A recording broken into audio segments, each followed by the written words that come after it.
छीन लिया। इसके अलावे अभी और कई सीट छीनने बाकी हैं, क्योंकि भारतीय जनता पार्टी की स्ट्रेटजी है कि वो नीतीश कुमार के पहले भी आपको बता चुके हैं कि नीतीश कुमार के 16 सीटों पे पहला प्रहार करना है, और इस प्रहार में तेजस्वी यादव जिनके पास नई सीट है उनको भी टारगेट में रखना, क्योंकि कुछ ऐसी 16 में से सीटें हैं जो सीट या तो कांग्रेस अपने पाले में रखेगी या फिर मजबूरन नीतीश कुमार को वो राष्ट्रीय जनता दल को देना पड़ेगा। वो है राष्ट्रीय जनता दल या फिर कांग्रेस। अगर कांग्रेस की बात करें तो कांग्रेस का अस्तित्व बिहार में बिना राष्ट्रीय जनता दल के नजर नहीं आ रहा है। इन्हें नीतीश कुमार के सारे स्ट्रेटजी को किनारे करते हुए अब नई स्ट्रेटजी पर काम करना शुरू कर दिया है, और इस बार टारगेट पर तेजस्वी यादव और ललन सिंह है। नमस्कार, पहले तो आपसे क्षमा लेंगे क्योंकि आज सुबह आपका गेम समझिए नहीं आया था। कल ऐसी ने घटना ही घट गई थी, इतना ज़्यादा राजनीतिक उथल पुथल बिहार में मच गया था जिसको लेकर के उन खबरों से पीछा ही नहीं छूटा। रात के 12 बजे तक आपने देखा होगा कि रिएक्शन आता रहा और हम खबरें लगाते रहे। यही कारण है कि सुबह आपका गेम समझिए नहीं आया, लेकिन अभी लेकर के आए हैं, और विषय बिल्कुल ही एकदम समझ लीजिए कि 2024 के चुनाव और 25 के चुनाव दोनों को समेट करके आया है। और इसमें सबसे बड़ी बात यह है कि आज के गेम समझिए में भारतीय जनता पार्टी ने अचानक से अपना पूरा गेम प्लान जो है, अपना पूरा रणनीति जो है, जंग का पूरा नियम है वो बदल दिया है। अब ऐसी स्थिति में उसके टारगेट पर नीतीश कुमार नहीं बल्कि तेजस्वी यादव और ललन सिंह हो गए हैं। अब इसको ऐसे समझना होगा आपको, भारतीय जनता पार्टी का स्वाभाविक जो प्रतिद्वंदी है बिहार में वो है राष्ट्रीय जनता दल या फिर कांग्रेस। अगर कांग्रेस की बात करें तो कांग्रेस का अस्तित्व बिहार में बिना राष्ट्रीय जनता दल के नजर नहीं आ रहा है। जब जब जरूरत पड़ी है, नीतीश कुमार नहीं भी रहे हैं, तो कांग्रेस और राष्ट्रीय जनता दल मिल करके भारतीय जनता पार्टी से मुकाबला की है।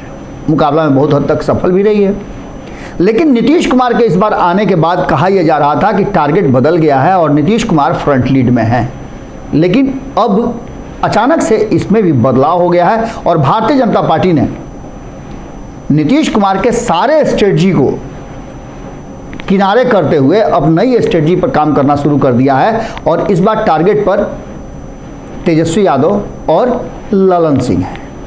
ललन सिंह के टारगेट पर आने का कारण है कि ललन सिंह और लालू प्रसाद की जो रणनीति है वो एक दूसरे से मैच करने लगी है, और नीतीश कुमार उस रणनीति पर चलने के लिए मजबूर नजर आ रहे हैं। तो ऐसी स्थिति में टारगेट को नहीं बल्कि जो टारगेट सेट करने वाले हैं वो निशाने पर है। अब इस पूरी कहानी का एक पहलू आप समझ लीजिए कि भारतीय जनता पार्टी ने भले ही उसमें भूमिका अपनी नहीं बताए, लेकिन नीतीश कुमार का एक सीट 16 में से तो छीन लिया।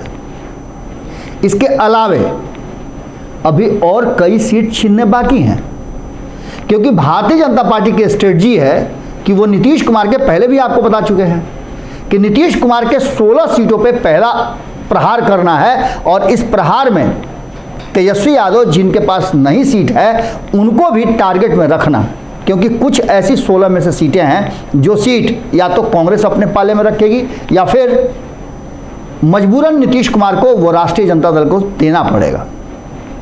इस पूरे स्ट्रेटजी में हम आपको बहुत पहले बता रहे थे कि भारतीय जनता पार्टी पूरा वेट एंड वॉच कर रही है, और बिहार में जो 7 दलों का महागठबंधन है और जिस पर लेकर के दावा किया जा रहा है वो दावा कहीं ना कहीं आते आते अंतिम समय तक दम तोड़ देगा।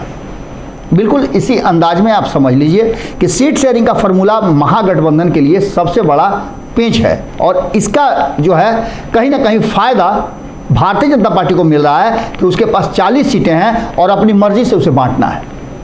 नीतीश कुमार के हटने से ये दबाव कहीं ना कहीं भारतीय जनता पार्टी पर से हटा है, और ऐसी स्थिति में भारतीय जनता पार्टी पूरी मजबूती के साथ चुनाव लड़ने के लिए तैयार नजर आ रही है। इतना ही नहीं, नीतीश कुमार के तरफ से जीतन राम मांझी का हटना भारतीय जनता पार्टी के लिए इतना ज़्यादा फायदेमंद हुआ है कि उसके खाते में बिना चुनाव लड़े एक सीट चला गया है।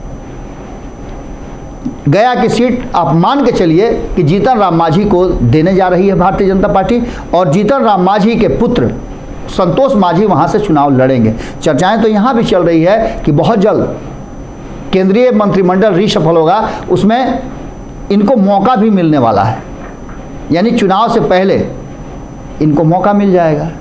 6 महीना पहले आप जानते हैं कि लागू हो जाता है आचार संहिता, और उससे पहले 2 लोगों को मंत्रिमंडल में, माफ़ कीजिएगा 3 लोगों को मंत्रिमंडल में शामिल करने की पूरी तैयारी हो गई है, और तीनों बिहार से होंगे, जिसका फ़ायदा भारतीय जनता पार्टी 2024 के चुनाव में उठाना चाहती है। 3 अलग अलग समाज के लोग पूरी तरह से भारतीय जनता पार्टी को वो वोट बैंक जो नीतीश कुमार के जाने से कम हो रहा था, उसे पूरा करने में एकदम समझ लीजिए कि पूरी तरह से सफल होंगे। इसमें नाम 4 आ रहे हैं कि 4 लोगों को बिहार से एकदम नए सिरे से मंत्रिमंडल में शामिल किया जाएगा और उन्हें एक बड़ा मौका भी दिया जाएगा। इसके साथ साथ बहुत सारी चीज़ें जो है वो बनाया है स्ट्रेटजी अमित शाह ने, जिस पर काम शुरू हो चुका है। सबसे पहले तो जीतन राम मांझी के पुत्र संतोष मांझी युवा हैं और उन पर भारतीय जनता पार्टी का नज़र है। आगे भी राजनीति और रणनीति के लिए 2025 में भी वो काफ़ी मुफीद होंगे और भारतीय जनता पार्टी को बिहार की गद्दी पर लाने में, तेजस्वी यादव को कड़ी टक्कर देने में पूरी तरह से सफल नजर आएंगे। तो वहीं आपको बता दें कि इस दौर में, इस लड़ाई में चिराग पासवान की भी भूमिका बहुत अहम होगी और उन पर भी कहीं ना कहीं भारतीय जनता पार्टी दांव लगाने के लिए पूरी तरह से तैयार नजर आ रही है। तो तीसरा चेहरा जो है वो है मुकेश सहनी का। मुकेश सहनी के पास भी वोट बैंक है और उस वोट बैंक का प्रयोग 2024 ही नहीं 2025 में भी करना चाहती है भारतीय जनता पार्टी, और पिछली सारी जो बातें हैं उसको भुला करके नए सिरे से एक नई शुरुआत करना चाहती है। और इसके पीछे तर्क भी दिया जा रहा है कि नीतीश कुमार जब अपने कुर्सी के लिए, अपने फायदे के लिए महागठबंधन, एनडीए महागठबंधन कर सकते हैं, तो फिर आप लोग क्यों नहीं? सियासत में ऐसा होता है। सबसे महत्वपूर्ण और अंतिम नाम जो बता रहे हैं आपको चौथे में, वो नाम है उपेंद्र कुशवाहा का। उपेंद्र कुशवाहा को भी भारतीय जनता पार्टी ने पूरी तरह से एकदम छूट दे दिया है कि आप जाइए बिहार के 40 सीट पर कैसे एनडीए जीतेगा इसकी तैयारी शुरू कीजिए, क्योंकि इन सब में सबसे ज़्यादा अनुभवी अगर कोई है तो वो है उपेंद्र कुशवाहा। जमीनी नेता है और इनके अगुवाई में ही बाकी के लोगों को जोड़ने की प्रक्रिया का हिस्सा है इस बार एनडीए। अमित शाह इसकी मॉनिटरिंग करेंगे और जिस तरह से स्ट्रेटजी बना करके वो काम करेंगे, अब उपेंद्र कुशवाहा का काम होगा कि इसको कैसे एक्सिक्यूट किया जाए।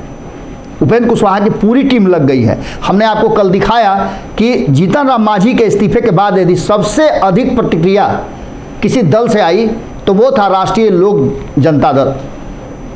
राष्ट्रीय लोक जनता दल के कई नेताओं का तो हमने बयान कल दिखाया ही नहीं, इसके अलावे भी कई बयान थे और सभी, आपको याद होगा कि हमने बहुत पहले आपको खबर में बताया था कि एक बार फिर से 2024 के चुनाव से पहले जैसे महागठबंधन में 2020 में एक एक करके लोग बाहर गए थे, इस बार भी बिल्कुल वही नज़र आ रहा है और महागठबंधन से ये तीनों तो बाहर होना ही होना है।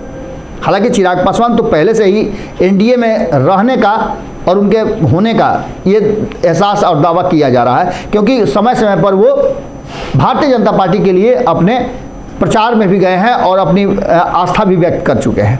लेकिन इन सब के बीच आप देख लीजिए कि बिखरे सभी बारी बारी वाली कहानी। सबसे पहले उपेंद्र कुशवाहा निकले थे, पिछली बार भी आप लोगों को याद होगा उपेंद्र कुशवाहा निकले थे। उसके बाद जीतन राम मांझी, इस बार भी जीतन राम मांझी, और मुकेश सहनी तो ऑलरेडी बाहर है ही। तो इन तीनों की जो तिकड़ी है वो बिहार की राजनीति में अब आगे की राजनीति और रणनीति के लिए काफ़ी स्वाभाविक लग रही है। और इस स्वाभाविक जो दोस्ती है इसको भारतीय जनता पार्टी अपने लिए यूज़ करना चाहती है, क्योंकि इनके पास वोट बैंक है। अगर मुकेश सहनी की बात करें तो 10% से ज़्यादा उनके वोट हैं। इसके साथ साथ यदि आप जोड़ करके देख लीजिए उपेंद्र कुशवाहा का, तो इनके पास भी 8% वोट है इनके समाज का।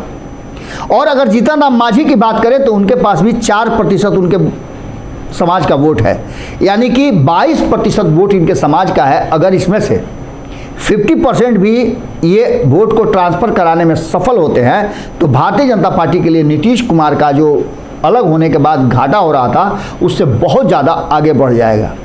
आज हम आपको गेम समझिए में यही विदा लेंगे, लेकिन एक बड़ी खबर आपको हम देने वाले हैं आज, जिसमें भीतर की राजनीति, रणनीति और वोटों का आंकड़ा कैसे सेट हो रहा है।